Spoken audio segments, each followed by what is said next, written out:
Assalamualaikum warahmatullahi wabarakatuh. Perkenalkan, nama saya Rahma Azikri dengan NIM 2122016. Di sini saya akan menjelaskan materi saya tentang sifat dan perilaku tercela.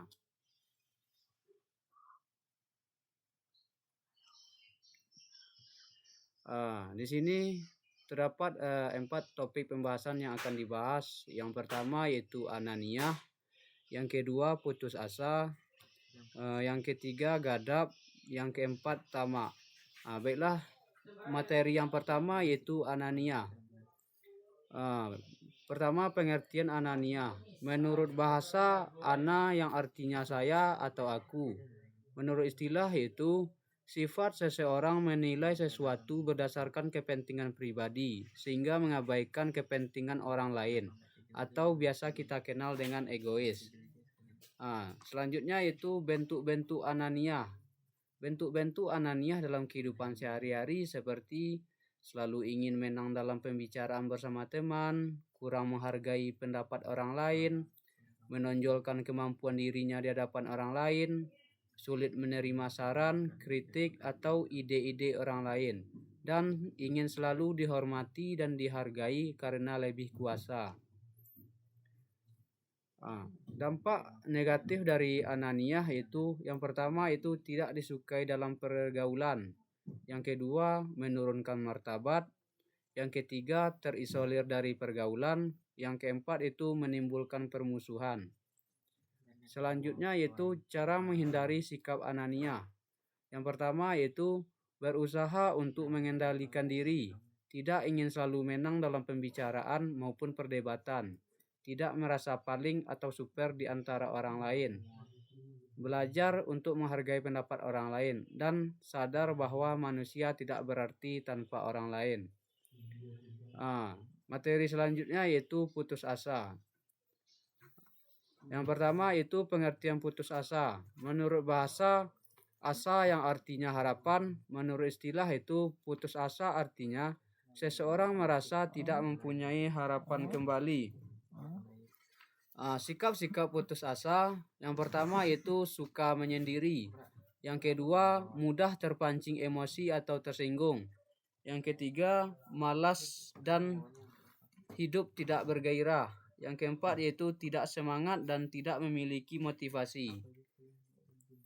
Dampak negatif dari putus asa itu yang pertama merugikan diri sendiri, yang kedua sulit memperoleh kemajuan, yang ketiga selalu kehilangan motivasi dan semangat untuk hidup, yang keempat tergolong kepada orang-orang kafir, yang kelima itu menjadi beban dan meresahkan orang lain.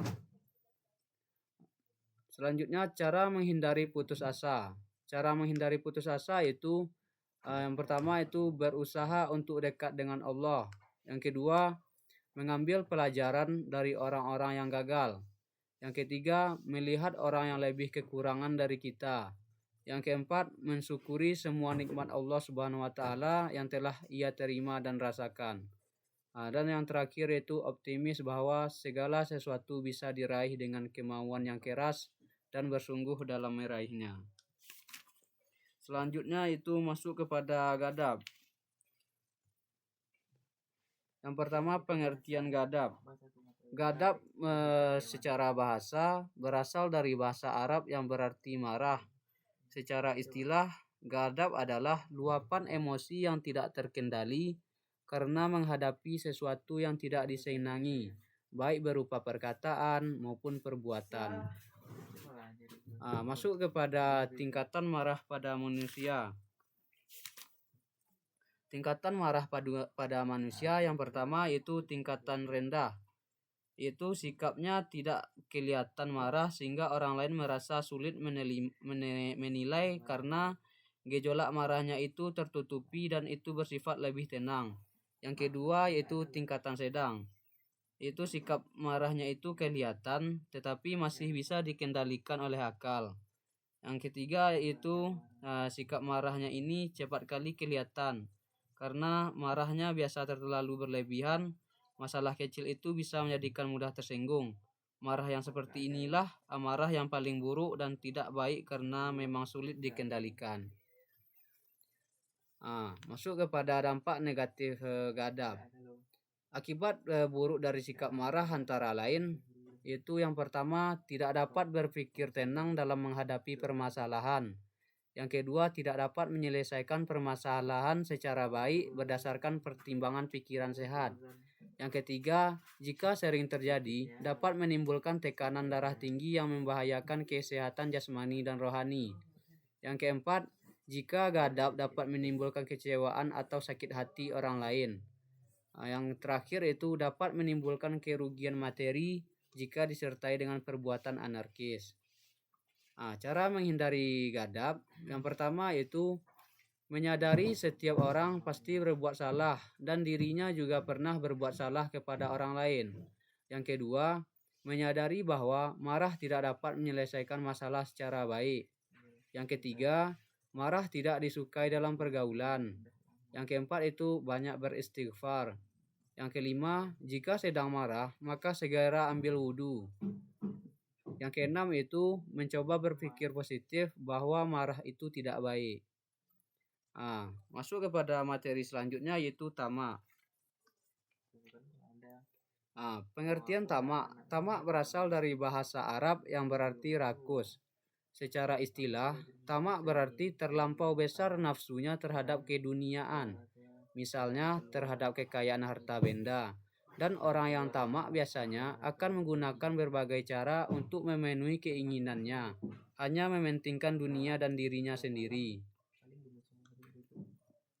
Masuk kepada dampak negatif tamak. Yang pertama yaitu mudah terjerumus ke dalam kehidupan yang sesat karena keduniaan. Yang kedua, tidak disukai oleh orang lain. Yang ketiga, perasaannya tidak senang jika orang lain melebihi dirinya.